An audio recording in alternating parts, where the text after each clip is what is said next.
What's up, man? How y'all doing? And today we are going to be reacting to the golden era of 2000 Japanese R&B music. So this is gonna give me artists that I can look up and do music reactions to on YouTube channel. So this is gonna be cool. Lately for the past few months, I've been pretty obsessed with Japanese R&B music, especially from the early 2000s. Artists like Momoe Shimano, Double, Chris Man, I'm excited just to you know what I'm saying? Just to see something new.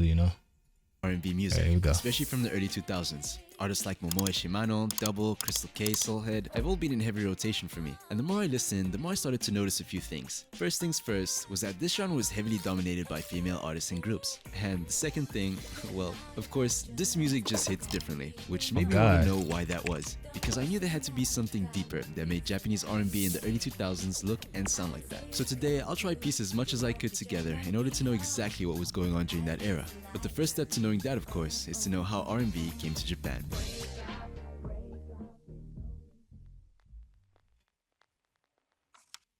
Here we go, baby. The origins of Japanese R&B is quite a meaty one, since its roots can be traced all the way back to the city pop era, as city pop itself helped bring the sounds of funk, jazz, and disco into the Japanese mainstream in the 70s and 80s. And this would help familiarize Japanese musicians and listeners with R&B music, but I don't want to get into the whole city pop history, so let's skip to what we're all here for, JR&B. Now, JR&B took shape around the early 90s, where R&B really started to bubble up in Japan, before becoming a massive mainstream genre in and outside of GRNB, Japanese R&B music.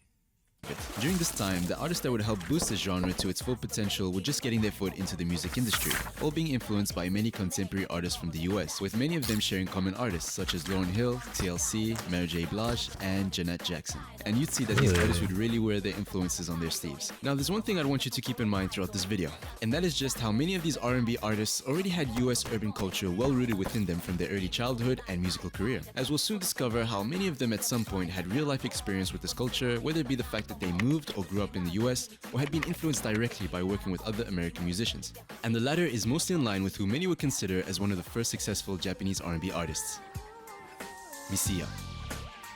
Alicia, okay. Misia would put R&B on the map in Japan and would allow for many other Write that up-and-coming down. artists to follow suit. Of course, there were other Japanese R&B artists before, such as Toshinobu Kubota and DJ Hasabe, with DJ Hasabe making part of the J-R&B group Sugar Soul. But with Misia's incredible soprano singing and musical influences that she came across while studying with her African-American music teachers, and on top of that her parents already heavily listening to American pop and jazz, she would get her start in the industry by passing an audition held by BMG Records in 1997, and she was only 18 at the time. And a year later, she would release her debut album, which would be a very pivotal album for R&B in Japan, Mother, Father, Brother, Sister.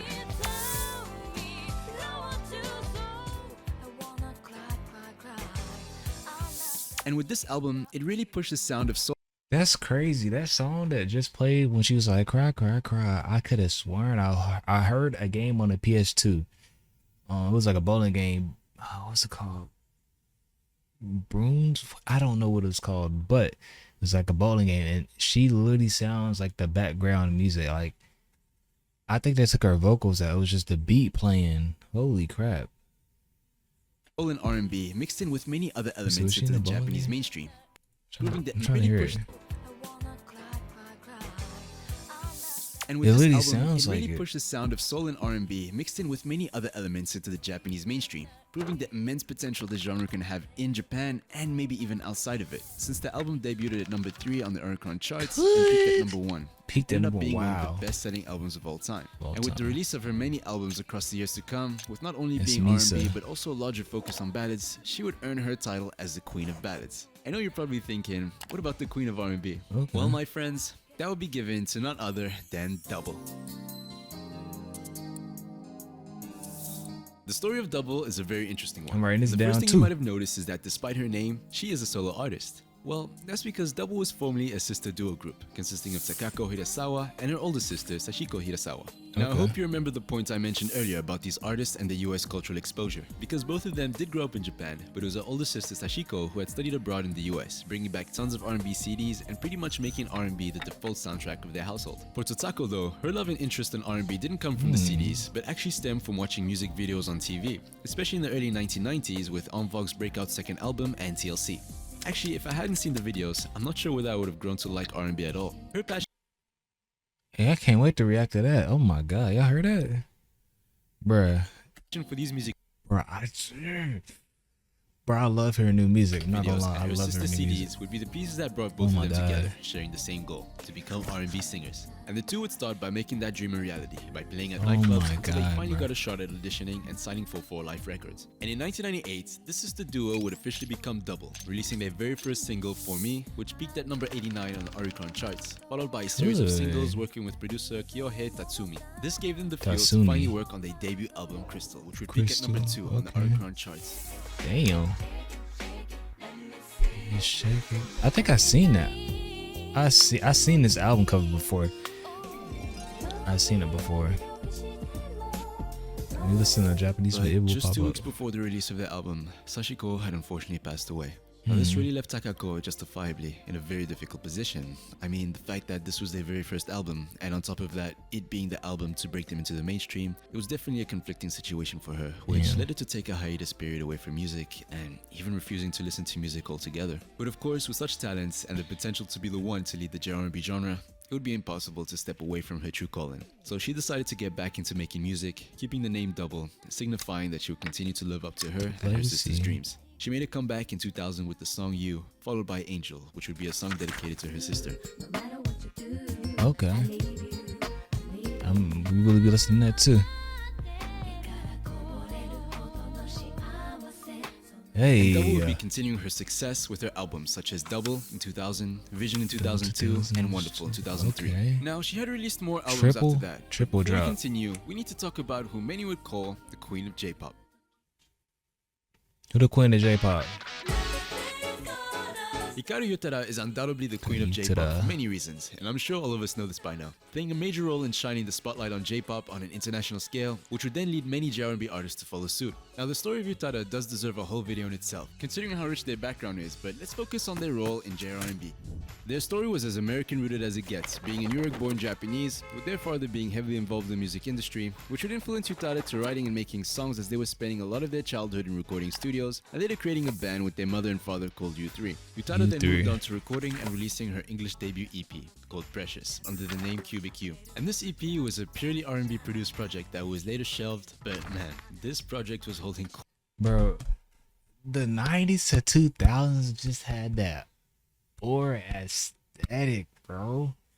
Like, you ain't gonna find nobody dressing up like this. If anything, it's gonna be like, oh, let me appear to be cool. You know what I'm saying? Like, but it's not people just doing it just to do it, bro. Like, we need quite a few bangers. bro, we need the 90s. We need everything to come back, bro.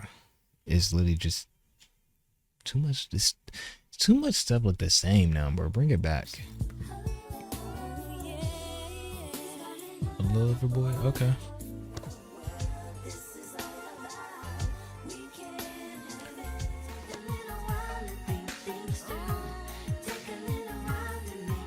Though it was in 1999, after moving back to Tokyo, where they would make Damn. their Japanese debut with their first album, First Love.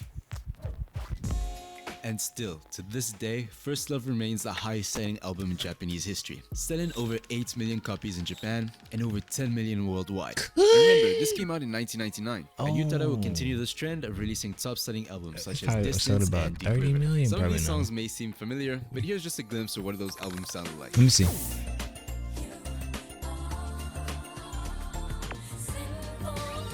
Oh, Kino Hearts. Yep. But coming back to First Oh, Love, yeah, she it was goated. released when Utada was I love just Kingdom Hearts 16 too. years I have old a poster and made right a on my wall. significant impact on J-pop, which at the time was largely dominated by 16 idol years groups and old, like bands. 16, But Utada wanted to do things her 16 own years way, old. and that's where their American influence really left its mark. With the blend of pop, R&B, and electronic music, which are going to popular J-pop that followed in the 2000s. But Jeez. besides the sonic sounds of this album, the lyrics and themes of her songs also carried a universal quality that Let me see. You are always gonna be my love, even if someday I fall in love with somebody. Once again, I remember to love you. Taught me how you're always gonna be the one. Now it's still a sad love song, so I can sing a new one. She would hurt. She would hurt. resonated with both Japanese and non-Japanese audiences. Your vulgar attitude still make me feel uneasy, eh? So I keep how much I'm in love with you a secret for a bit longer. Well, they was as they hurt were back in mixing the English and Japanese. Now, bro. They were hurt back in the day. These love songs came from the heart, bro. It's crazy. I know I've only scratched the surface with Utara, From but the what I'm heart. trying to get to here is that where we had the likes of Misia and Double, who really pushed the Misia. R&B genre in Japan alone, we also had the likes of Utara, who at a young age of only 16, placed it on a 16 is global crazy. scale, which would also open the gates for J-pop later on. But putting this aside, Damn. although these acts built the foundation of the genre of R&B, there was one group who, in my opinion, helped grow this genre into what Talk it to me, became. Orange. Oh shit, what's his name?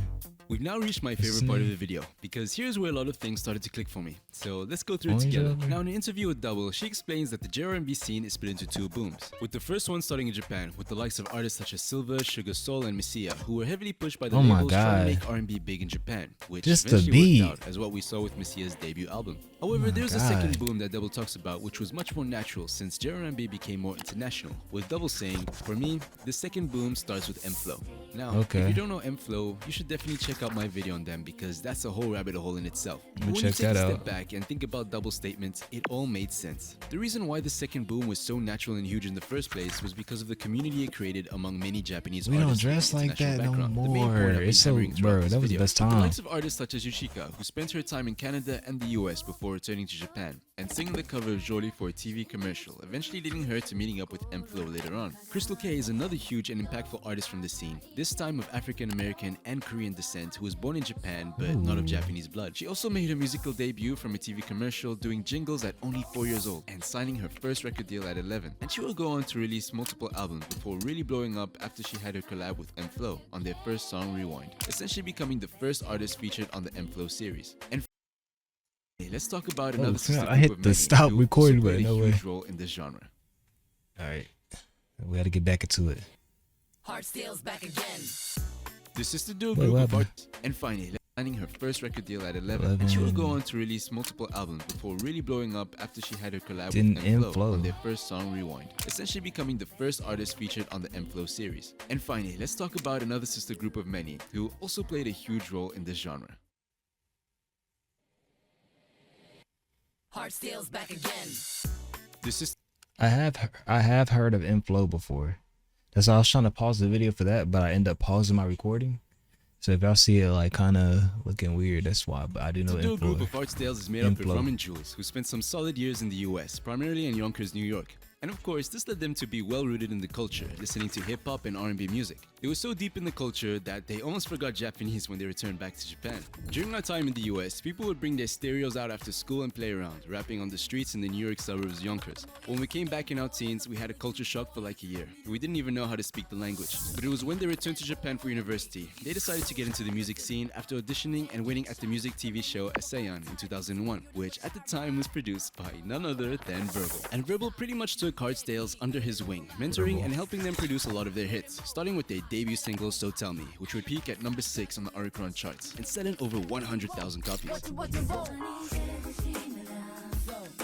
During their time, Hardsdales were doing what other R&B artists weren't. They were super locked in the US hip-hop culture from their overall style of music and outfits, but when it came to their music, the sister duo had built a solid formula with aggressive rap Ugh, verses hold and on. melodic choruses, but also balancing On their fire. Japanese and English. We were writing in English, but the record company said that we have to do it in Japanese, otherwise people can't sing it in karaoke. So the rap part can be half English, half Japanese, but the hook has to be a catchy melody for the Japanese to sing. And this method would be super okay. successful and seen across all 4 of their albums, from their debut album Radioactive From the being a very States West Coast to the hip-hop country. album to Sugar Shine and Superstar, and their final album in 2006 with Ultra Foxy.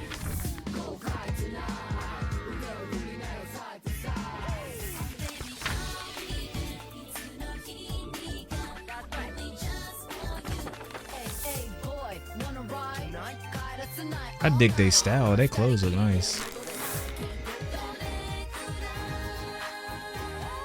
Jules also agrees with Double on how it's mainly with Okay. the help of M-Flow that many artists got their start in the scene and also helped push the genre of R&B and hip-hop in Japan internationally, as well as growing the genre to its peak. The current internalization of R&B is also part of a wider trend within Japanese music, and the record industry is now getting behind it with auditions targeting returnees and half-foos. We worked with AI and Double back in our first 2 albums, but I think the real influence is M-Flow, half Japanese, half English, a mixture of cultures, and he was selling in Japan.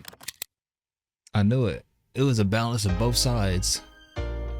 Now, of Lisa? course, there are many Who the- R&B artists that had come up during this time, Sweetest. and it would be impossible to mention them all in just this one video, but I'd like to showcase some of my personal favorite songs and bands. So, no better time than to tune in to Orange Urban, the home of Japanese urban Okay. music.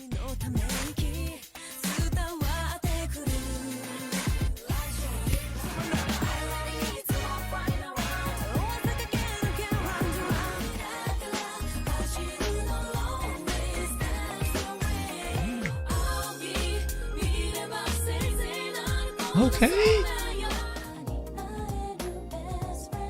Lisa. Crystal K.